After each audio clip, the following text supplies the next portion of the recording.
Yeah, I've never had a crazy diamond factory one like this. Here's your watch. I think it's a beautiful purchase. I'm so used to it now, but I have to pinch myself. A lot of people have never experienced this.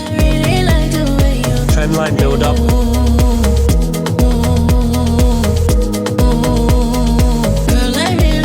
I do.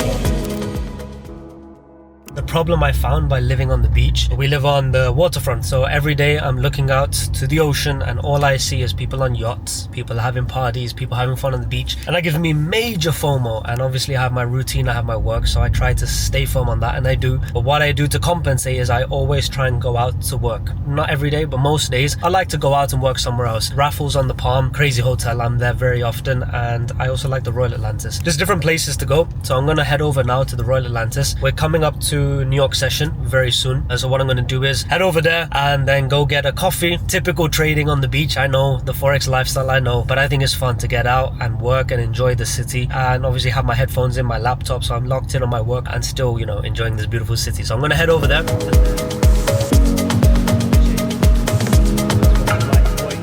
All the fronts are on the right and left, so all the villas and stuff, you just hop off on each one of the palm leaves, let's say, and then we're down on the stem, and you can see in the distance probably what's coming up, the old Atlantis. So you see all these drop-off points, these are where some of the smaller villas are, and then behind the gates is where the big boy villas are. Each front has a letter, so A, B, C, D, E, F, G, H. So the ones that are higher up in letter, I and P and so forth, those are the big boy villas. So look at these, you can see them, big boy villas coming up. Those are the ones that are just mansions beyond mansions, $100 million plus, and that's where we're headed. Behind that parking, you'll see the Royal Atlantis creeping at the top. That's us, and then the old Atlantis. It looks like we're going into some abyss. The trunk ends here, and then you go under the ocean, and then you'll be spit out on the Crescent. And there we are in the beautiful Palm now. This is the Crescent. This is the part where you're just like, where am I on Earth? It's a man-made island. What I like about the Crescent is there's no speeding cameras, so we can rev. So there's a few places I really hang out in Dubai, which is the Raffles on the Palm. I've stayed there for weeks on end, and I think it's one of the better beach places in Dubai because it's calm. And then I have obviously this place over here, which is Atlantis. Beautiful restaurants. They have Milos over here, Nobu at the beach on the back. You can get day beds, just chill at the pool. This is why I love Dubai. You can never get bored of this. And wait till I show you some of the views you get from the restaurants. And also, not only that, I'm so used to it now, but I have to pinch myself and think, well, a lot of people have never experienced this. And certain points on the Palm, for example, the Raffles, you can see all the landmarks from the Dubai Eye to the address, which is the highest infinity pool in the world, or a sky pool you can see. Then you can see the full JBR, you can see Burj Khalifa, Burj Al Arab, and both Atlantises, all from the Raffles, which is why I love it. And then here, you're gonna see, we're on the crescent of the Palm. So we're at the peak of it, so we can see the full Palm from here, all of the beautiful villas that you have, and then you can just hang out on the beach. It feels like paradise. And then you have over here, the water. Just imagine chilling there. Beachfront access to the full Palm. It's a bit of a hazy day, but you'll be able to see the full Dubai skyline. Why would I work from home? Get my headphones in and enjoy this crazy place. Alright, so look, I gave this trade as a signal on Twitter. I actually missed the ideal entry already. So I've given this signal, Euro USD, signal 51, trade 51. We're already up 61.5%. I've shown my MT4 before, it's a sell limit. And this is my exact entry. I needed to come to this area. And then in the following tweet, I've given the case study on why I believe it. This is a clear smart money trap. Right here was one manipulation. You see that equal highs, run of liquidity pushed down. That area got induced heavily. This one too. This area got induced heavily. Smart money trap. Because look, M15, we have this whole build up of a trend line. We have that run of liquidity that leads to this push down. So prices come in and induce that. In my time window, which we know New York Open is a trap, so we induce not only previous day's high, this whole smart money zone. The only thing I don't like is we had an M15 medium inducement here on my New York trap. On my New York trap open, exactly on New York Open, we induced that smart money area. So if I come into M5, it will look clearer. Look at that. We had a build-up of liquidity, we had a push out, and then we had this inducement over here. 1 minute time frame break of structure, boom, inducement taken out, New York Open. Rally to the high side, fast inducement of there, and now we have this retracement in my key time window. So I'm in my key time window and I'm just looking for confirmations to enter, and I want price to basically come to my refined IFC. So all I can speculate now is this could all be a build up of liquidity, and I just want price to mitigate that area, build up, inducement right here, mitigation, come higher, tap into here, or maybe induce all of this, which is why the stop loss is at the high. And that's the signal looking for the New York volatility to come lower. So let's see how that plays out. So we are actually approaching the entry. Let me just show you really quickly. We're approaching that entry right now. Just going to tap in there. That's where I need the entry. That's where the signal is.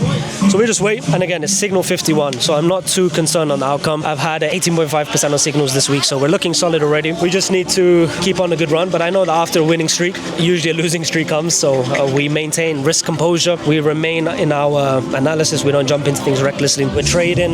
We're enjoying life. And we're just having a sick time enjoying this beautiful view. Life does not get better than this. Look at that.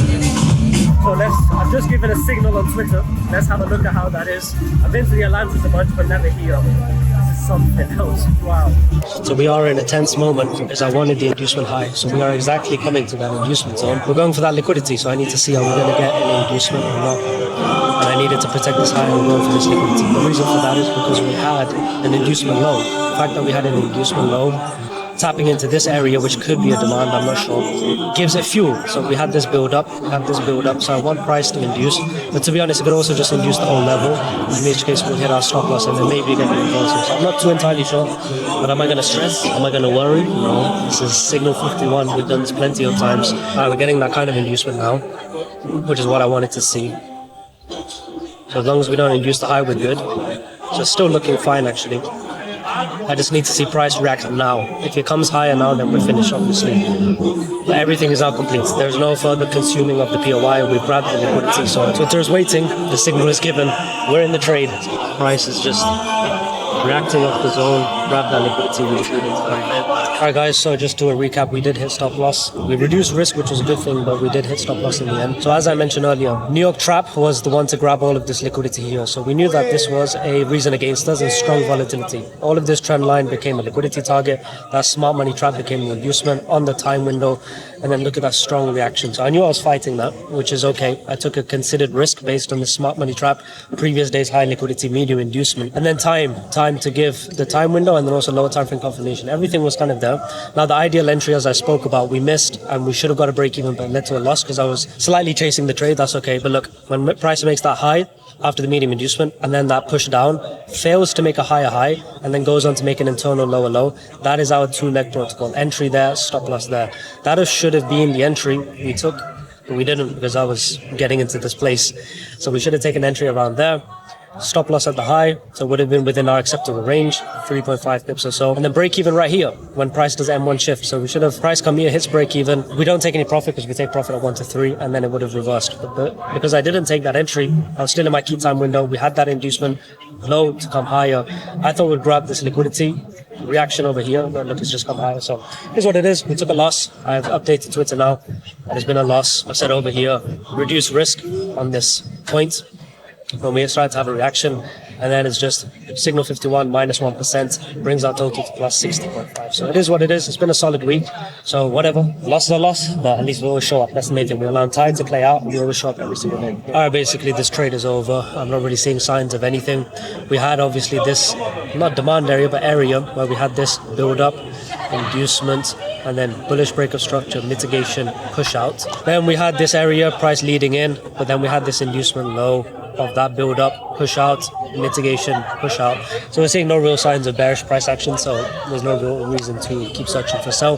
We're going to call it a day. Session's done. We took 1% loss. It is what it is. On to the next. But we have all the reasons why. What I find is a problem is traders that take losses and they don't know why they took the loss. We should always know why we took a loss because we're always going to have reasons against us. We just need to know the reasons for the trade overcome the reasons against. And in this case, we had reasons against, yes, all the way down here. We just overlooked it. Okay, that's chaos right here. But you remember my breakdown of that area where that was a smart money trap. This became the inducement zone, and that's the reason we entered the, well, didn't enter, we should have entered it, but it wasn't valid for us enough. So that's the reasons that price didn't come to our zone, because that inducement zone got mitigated and it was based on New York Open. So not one of our criteria to get in, but we had a medium inducement of all of that demand. That whole area got induced right here. So we know that we had this and then price shooting up, and we were trying to fight it a little bit, but the reason we were fighting and taking sells was because we had this previous day's highs run of liquidity, smart money zone. I was hoping for a smart money trap and then entry type, which we've seen a million times. is one of our normal entries, just didn't play out for us today, so is what it is. So I just want to document something. I'm on the 30-second time frame. We just come out of the key time window, which is important because that's where changes happen. But it's to show you the importance of who's in control, and it's always the same thing. I told you the market moves based on liquidity cycle, which is build up, inducement, mitigation. So when we have over here a build up, an inducement, a push out, which led to a bullish break of structure here, and then mitigation. So what does that mean? Buyers are in control. Same thing over here. The price comes in to make this high, then we do a run of liquidity here, build up, inducement, minor inducement, targeting that liquidity pool here to make what? A new high.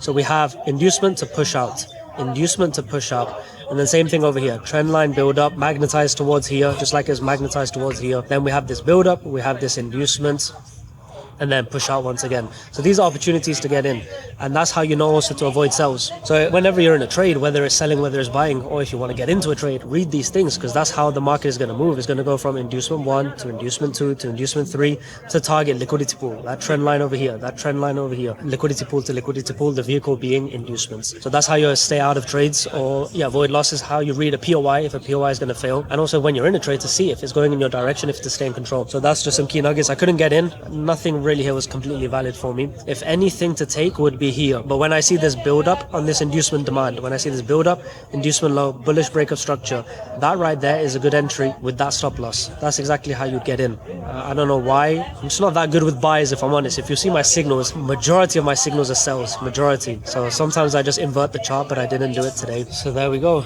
We have inducement 1, inducement 2, inducement 3. When price comes into this inducement candle, that led to that bullish switch. Price tapped in, did a build up, liquidity to magnetize towards bullish break of structure, inducement, tap in, and then price flying.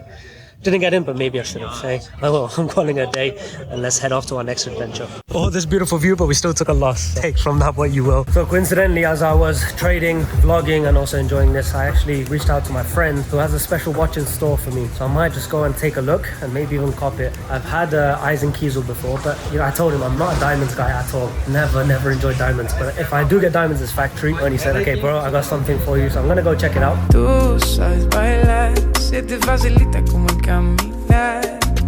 Let's have a chat on how to take losses correctly. The framework when you take losses. So it's not a case of I took a loss because I overlooked something. It's not a case of I learned something. It's not a case of negligence. Look, when you take a loss, when you're professional, when you've been doing this for a long time, you have a sample size of thousands of trades. You've got trade models, you've tested the data for that. So what you'd really ask yourself when you take a loss, 2 questions, that's it. Did I follow my plan? Was this a valid trade? Was this a valid loss? That's question number 1. The other thing to look at was my performance on point. Did my emotions get the better of me, or was there an external factor that made me take my trade? If it's part of the plan and I have correct performance, then it's just factored in. We take losses because the correct approach to losses is you will take losses. There's no guarantee of a win. There's no such thing as 100% certain strategy. If you're taking trades and learning things along the way, you shouldn't be trading yet. You're still in the data collection and strategy curation phase. But if you've got a strategy, you've got the data, then all you do when you take a loss is say, on to the next. I allow time and probability to play out. That's the only 2 things, because I know that over 1 or 2 or 10 trade sample size, I might have a bad losing period and it reflects badly on my edge.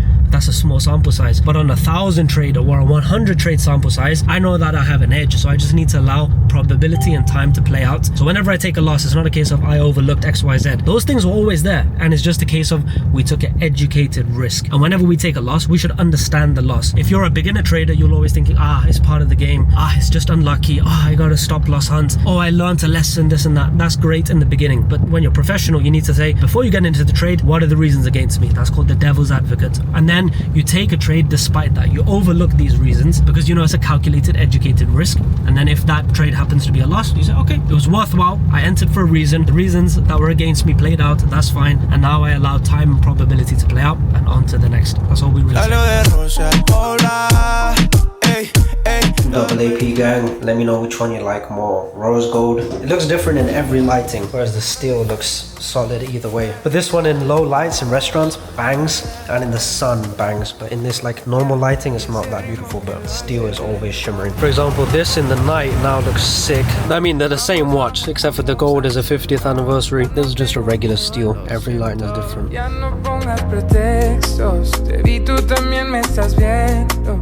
So for those of you that don't know me, I'm not too much into cars, but what I am into is watches. I've been buying them ever since I started making money. I bought my first Rolex with a guy you probably have heard of, Iman Gaji, I think 2019. So what is that, 5 years ago? And ever since, I've been addicted to watches. I used to think it's stupid, why would someone spend so much money on a watch, and the typical thoughts until you get into them. And then whilst I was at dental school in Madrid, I went to the AP store, the Onomatopoeia boutique, built a very good relationship with them, became very good friends with the managers, with the team, and they would treat me like royalty.